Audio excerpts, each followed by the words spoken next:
যুবক আমার নেতার গোলাম হও, আমার নেতার গোলাম হও। মুহাম্মদ সাল্লাল্লাহু আলাইহি ওয়াসাল্লামের গোলাম যারা হয় তাদের বয়স যত বাড়ে তত দাম বাড়ে। জোরে বলুন সুবহানাল্লাহ। কার পিছনে ছুটছো? কত বড় খেলোয়াড়, কত বড় গায়ক, কত বড় নেতা, কত বড় লিডার। ও দুদিনের এই নেতা পথ থেকে নেমে গেছে, রাস্তায় ব্যাগ নিয়ে ঘুরছে, কেউ দাঁড়িয়ে সেলফি তোলে নে। আজকে আমার মসজিদ ধ্বংস চলে যাচ্ছে, মাদ্রাসা ধ্বংস চলে যাচ্ছে। আজকে ৩,০০০ ৩,৫০০ টাকা মুয়াজ্জিনকে দিয়েছে, আমরা ভেবেছিলাম নিয়ে খুব ভালো হচ্ছে, কিন্তু দেরি হলো। আমার একদল উলামা ভাইয়েরা বুঝতে পেরেছিল, তারা অনেক আগে থেকে কিন্তু বক্তব্য দিয়েছে যে তোমার ওই ভাতা লাগবে না। দেখেছেন না? দেখেন না? তাদেরকে আমি ধন্যবাদ জানাই, তাদেরকে আমি স্যালুট জানাই, ধন্যবাদ জানাই। কেন্দ্র সরকারের যে কালা কানুন, মসজিদ মাদ্রাসার বিরুদ্ধে আইন আপনারা মানবেন? এই জোরে বলেন মানবেন? যদি বুলেটের গুলি করে গুলি খেতে রাজি আছে, মানতে রাজি নয়। যদি কেন্দ্র সরকার মনে করে আমি চাপ দিয়ে এদের উপরে দাঁড়াই করবো, এদেরকে চাপ দিয়ে দমন করে দেবো, কেন্দ্র সরকারকে জানিয়ে দিচ্ছি সংবিধান আমাদের সাথে আছে, আল্লাহ রাসূল আমাদের সাথে আছে।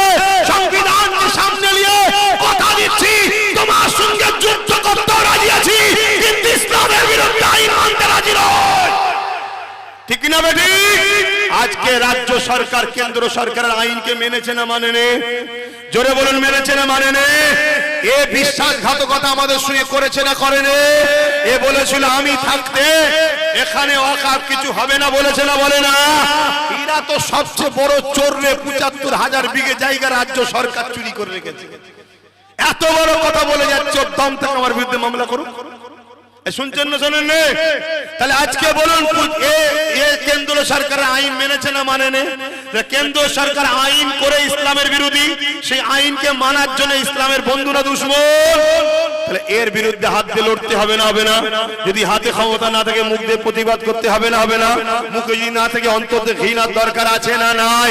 তা না করে আপনি যদি সাপোর্ট করেন, ভোট দেন, তার মানে আরো শক্তিশালী হও। ওয়াকফ নিয়ে যে বলবে তাকে জেলে দেবো। যেমন ভাঙড়ের ছেলেরা ওয়াকফ নিয়ে আন্দোলন করেছিল, আপনারাও করেছেন, কি করেছেন তো নাকি?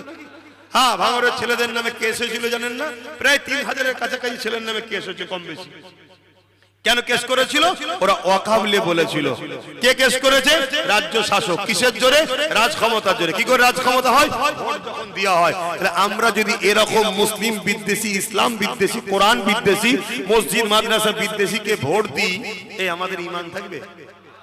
এই কথাটা জাতিকে জানানো দরকার আছে না নাই? আল্লাহ তাদের উপর রহমত দিক, তাদের বিগত ভুলটা, মানুষ মত মিস্টেক হতে পারে, আল্লাহ মাফ করে দিক, বলুন আমিন। কিন্তু আজও ঘুমোচ্ছে অনেকে। হ্যাঁ, আজকে কেন্দ্রের বিজেপি সরকার ওয়াকফ কালা কানুন করেছে, জানেন তো? ঠিক করেছে না ভুল করেছে? কেন্দ্রের সরকার যে 2025 ওয়াকফ কালা কানুন করে মসজিদ মাদ্রাসাকে নিয়ে দিতে চাই, সেটা ঠিক করেছে না ভুল করেছে? জোরে বলুন। সেই আইনটাকে রাজ্য সরকার সাপোর্ট করে দিল, ঠিক করছে না ভুল করছে? এবার কি হবে? যে বলেছিল আমি থাকতে হতে দেবো না, হ্যান করবো না, ত্যান করবো না, কত বড় বিশ্বাসঘাতক তাহলে রাজ্য সরকার। তাহলে এর দেখিয়েছে এক, আর চিবাচ্ছে এখন আর এক। এবারে আমার একটা কথা আপনারা হয়তো শুনেছেন, আমার একটা বক্তব্য আছে, আমি নাকি বলেছি টিএমসি কে ভোট দিয়া হারাম। শুনেছেন? কারা কারা শুনেছেন একটু হাত তুলে দেখা। শুনেছেন?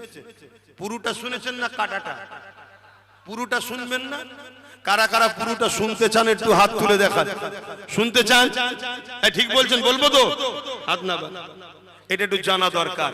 কেন এটা মুনাফিকরা ছড়াচ্ছে মিথ্যা মিথ্যা করে, কেটে কাটিং করে ছড়াচ্ছে, অরিজিনালটা জানা দরকার। আচ্ছা, এইটা কি নবীর মেম্বার তো নাকি? এখানে আমার বাপের কথা চলবে না নবীর কথা চলবে? এটা নবীর কথা চলবে। তা নবীর দিনের যদি কেউ বিরুদ্ধে হয়, তার বিরুদ্ধে নবী কি বলেছে সেটা বলা দরকার আছে না? না, একটু বলুন বলুন বলুন। কি গো, ঠান্ডায় ঠান্ডা হয়ে গেল নাকি? কি করব বলেন? এদের একটু চট দিতে পারতো, একটু উপরে দেয় না। তাহলে একটু বলি আমি অ্যাকচুয়ালি কি বলেছি। হ্যাঁ, অসুবিধা হচ্ছে? সালাম পড়িয়ে দোয়া করে দেবো? আচ্ছা লেন, দোয়াই করে দিচ্ছি, সালাম পড়ি। হ্যাঁ, শোনার আগ্রহ থাকলে আমি শোনাবো, না হয় আমি ভাড়া খাটা হুজুর নয়, ওই আপনাকে নিয়ে এসেছিলাম, এখন টাইম শেষ হয়নি, ভাড়া খাটা হুজুর আমি নাই তো দাওয়াত নি যদি কপারে হাত গুলো অহংকার নে আম্মা বিনিয়ামতি রব্বিকা ফাহাদ্দিস, তো দাওয়াতটা লিয়েছি কপালে হাত গুলো, তুই ভালোবাসিস এসেছি, হ্যাঁ টাইম দিয়েছে এইখান থেকে এই সময় করবো, ভাল লাগলে করবো, না ভাল লাগে করবো না, কথা শেষ। তুই তো আমার ভাই, কথা বলবি মানে কথা খারাপ লাগছে নাকি? অহংকারী মনে হচ্ছে না? এটা ভালোবাসার দাবি, এটা ভালোবাসার দাবি। তোকে অনেকদিন ধরে খুঁজছি, দেখতে পাইনি কেন? আছিস তো লাইনে না কট লাইনে চলে গেছিস? আচ্ছা, ওকে অনেকদিন দেখছি। ওই দিন মসজিদে নামাজও পড়লাম, ওর ভাইকে দেখলাম, জিজ্ঞেস করলাম, কথা বুঝাস? আমাদের সব তো আপনার আমার দাদা হুজুরের বাচ্চা, তাই তো নাকি? সব দাদা হুজুরের বাচ্চা। আল্লাহ কবুল করে, বলুন আল্লাহুম্মা আমিন।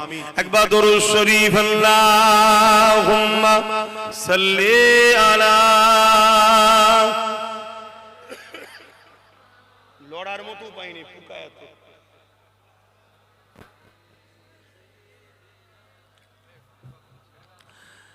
रातें भी मदीने की, बातें भी मदीने की, रातें भी मदीने की, बातें भी मदीने की, जीने में जीना है, क्या बात है जीने की। আরো জোরে বলো। अरे सागो तैयबा की जिस गलियों से गुजरे, अरे सागो तैयबा की जिस गलियों से गुजरे, इस वक्त भी गलियों से खुशबू है पसीने की।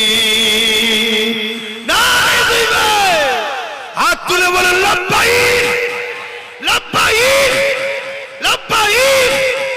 আপনারা বলুন ইয়া রাসূলুল্লাহ লব্বাইক লব্বাইক লব্বাইক, নারে দিবে। এর মানে হুজুর আমরা গোলাম হাজির আছি, জোরে বলুন সুবহানাল্লাহ। ঘাবড়াবার কিছু নেই।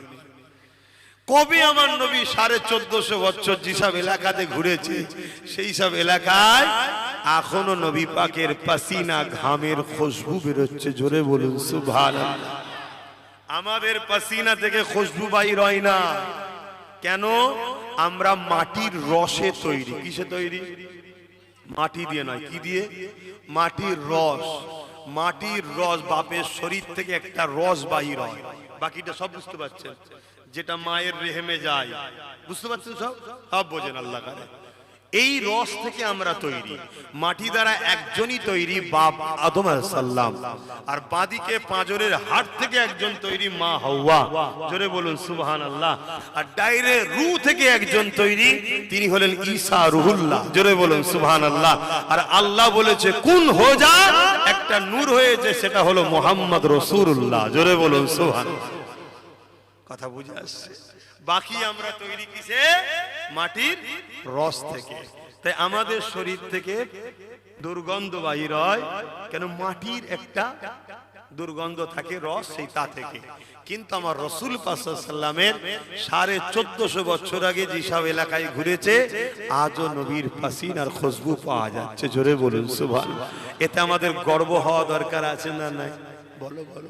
এই নবী ছেড়ে কার পিছনে ছোট? কার পিছনে ছুটছো? কত বড় খেলোয়াড়, কত বড় গায়ক, কত বড় নেতা, কত বড় লিডার। ও দুদিনের বয়স হয়েছে, খেলোয়াড়ের খেলা খারাপ হয়েছে, ফ্যান ফলোয়ার্স পালিয়েছে। গায়ক বয়স হয়েছে, কণ্ঠ খারাপ হয়েছে, ভিজিট কমে গেছে, ফ্যান ফলোয়ার্স পালিয়ে গেছে। এই নেতা পথ থেকে নেমে গেছে, রাস্তায় ব্যাগ নিয়ে ঘুরছে, কেউ দাঁড়িয়ে সেলফি তোলে নে। কথা ভুল বলছি নাকি? কিন্তু মনে রেখে দিও যুবক, আমার নেতার গোলাম হও, আমার নেতার গোলাম হও। মুহাম্মদ সাল্লাল্লাহু আলাইহি ওয়াসাল্লামের গোলাম যারা হয়, তাদের বয়স যত বাড়ে তত দাম বাড়ে। জোরে বলুন সুবহানাল্লাহ। আজ থেকে 800 বছর আগে নবীর এক গোলাম দুনিয়া থেকে চলে গেছে। আজও পুরো পৃথিবী তাকে চেনে, পুরো পৃথিবীর মানুষ তার কাছে আসে। নেতা মন্ত্রী খেলোয়াড় কারা মুসলিম অমুসলিম সবাই তার কাছে যাচ্ছে। তিনি হলেন সুলতান হিন্দ মুঈনুদ্দিন আজমেরি, নবীর গোলাম। তাই দাম দেখুন আরো বেড়ে চলেছে। জোরে বলুন সুবহানাল্লাহ। আজ থেকে 100 বছর কম বেশি আগে এই হিন্দুস্তানের জমিনে একজন চলে গেছে, মুহাম্মদ সাল্লাল্লাহু আলাইহি ওয়াসাল্লামের গোলাম ছিল। আজও কোটি কোটি লোক তার দরবারে রোজ যাচ্ছে। তিনি হলো সিদ্দিক আকবরের আওলাদ জওয়ানার মুজাদ্দিদ আবু বকর সিদ্দিক, নবীর গোলাম। জোরে বলুন সুবহানাল্লাহ। যুবক নবীর গোলাম হও, নবীর গোলাম হও। আর নবীর গোলাম কখনো জালিম হতে পারে না, জালিমের সাথী হতে। জুলুমটা সবথেকে মারাত্মক জিনিস। পৃথিবীতে দুই শ্রেণীর লোকের পাপ শাস্তি দুনিয়াতেও হয় আখিরাতেও হয়। একটা হলো অহংকারী, দ্বিতীয় হলো জালিম। নাতটা একটু বলি নাকি? আমার নবীর নাতকেও ভালোবাসতে হয়। তাহলে যেখানে যেখানে আমার নবী ঘুরেছে আজও খুশবু বাহির হচ্ছে। জোরে বলুন সুবহানাল্লাহ। तारीफ के लायक जब अल्फाज नहीं मिलते, तारीफ के लायक जब अल्फाज नहीं मिलते, तारीफ करे कोई किस तरह मदीने की, तारीफ करे कोई किस तरह मदीने की, रातें भी मदीने की, बातें भी मदीने की, जीने में जीना है क्या बात है जीने की, अरसा होते बाकी जिस गलियों से गुजरे, अरसा होते बाकी जिस गलियों से गुजरे, इस वक्त भी गलियों से खुशबू है पसीने की, इस वक्त भी गलियों से खुशबू है पसीने की, रातें भी मदीने की, बातें भी मदीने की, वो अपनी निगाहों से दीवाना बनाते हैं, अरे वो अपने निगाहों से मस्ताना बनाते हैं, जहमत भी नहीं देते मैं खार को पीने की, जहमत भी नहीं देते मैं खार को पीने की, रातें भी मदीने की, बातें भी मदीने की, जीने में जीना है क्या बात है जीने की, अल्लाहुम्मा सल्ली अला वला आले सय्यिदना।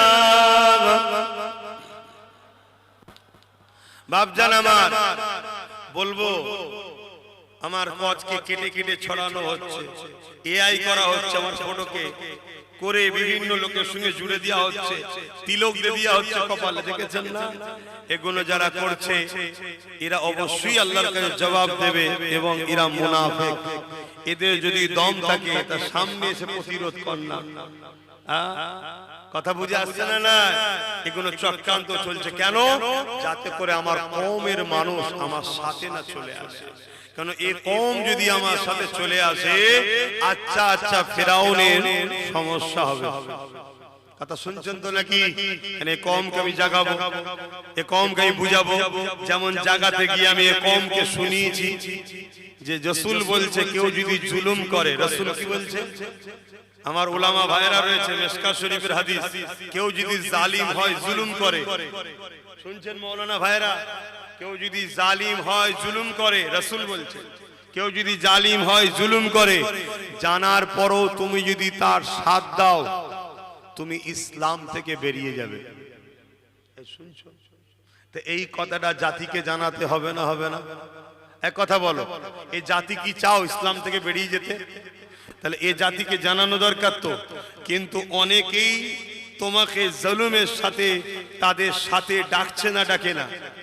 তাহলে এই কথা যখনই বলে দেবো, এ কম নামাজ হয়তো কাজা করেছে, রোজা হয়তো কাজা করেছে, গান হয়তো শুনেছে, কিন্তু মোহাম্মদ রসুলের যখন ব্যাপার আসে এ কম তখন কিন্তু সংগঠিত ঐক্য নবীর ডাকে সাড়া দেয় না, দেয় না। এটাই হলো জালিমদের ভয়। তাই আমার আজকে কাটিং করছে, কেটে ছড়িয়েছে। আব্বাস সিদ্দিকী দেখো বলছে টিএমসি কে ভোট দেওয়া হারাম, আর আরেকজন মুরব্বির বক্তব্য দিয়েছে, সে বলছে দেওয়া জায়েজ। তা কাটটা মানবো? এটা একটু বিস্তারিত জানা দরকার আছে তো। হ্যাঁ, কারণ ইমানের মামলা। আমি আবার বলছি, গুনাহ যদি করে ফেলো, আল্লাহর কাছে কাঁদলে তওবা কবুল করবে, মাফ করে দেবে। যদি মাফ নাও হয়, গুনাহ করার জন্য জাহান্নামে গিয়ে যা গুনাহ করেছো ততদিনের শাস্তি মিটে যাবার পর ঈমান থাকার জন্য জান্নাতে যাবেই। জোরে বলুন সুবহানাল্লাহ। আর ঈমান যদি চলে যায়, কথা বল, তাহলে এই জন্য সজাগ করা দরকার আছে না নাই? কারা কারা শুনতে চান আরো একবার সাক্ষী দেন। কথা ঠিক বলছেন তো? হাত নাবান। কিন্তু অনেকে হয়তো এই সুযোগে ভেতরে ভেতরে হাত নাও তুলে থাকতে পারে। তাই আমি একটু সালাম পড়িয়ে যদি কারো শুনতে অসুবিধে থাকে ওই সুযোগে তাদেরকে একটু বাইপাস করে দিতে চাইছি। যারা শুনতে চান সালামের পরে বসবেন, তাদেরকে আমি শোনাবো। কারণ জোর করে কখনো ধর্ম হয় না, এটা অন্য ধর্ম নয়। আজকে দেখছেন না পিটাচ্ছে কেমন, বল বল বল, এটা ওই সব ধর্ম নয় যে জোর করে একে 47 দিয়ে বলবো আল্লাহকে মানবি, বল নাই মেরে দেবো। ও যদি বলে মানি, হয়ে যাবে মুসলমান, হ্যাঁ হয়ে যাবে। না না, এখান থেকে আল্লাহকে মানা, নবীকে মানা, এর নাম হলো ঈমান। আসো একটু সালামটা দিয়ে নি। বিগত দিন কেউ বলেছিল মাদ্রাসায় জঙ্গি তৈরি হয়, আমরা তার পাশ থেকে সরে গেছি না যাইনি? সে তার ভুলটা স্বীকার করেছে না করেনি? তাহলে আমরা যদি এদেরকে ঠিকভাবে না বলি, এরা এদের ভুলটাকে স্বীকার করবে না। তাই আজ আপনাদেরকে বলে যাচ্ছি, আচ্ছা আজানটা হয়ে যাক, ধৈর্য থাকলে বসবেন, না থাকলে চলে যাবেন। আমি কাউকে ধরে রাখা ছিল না।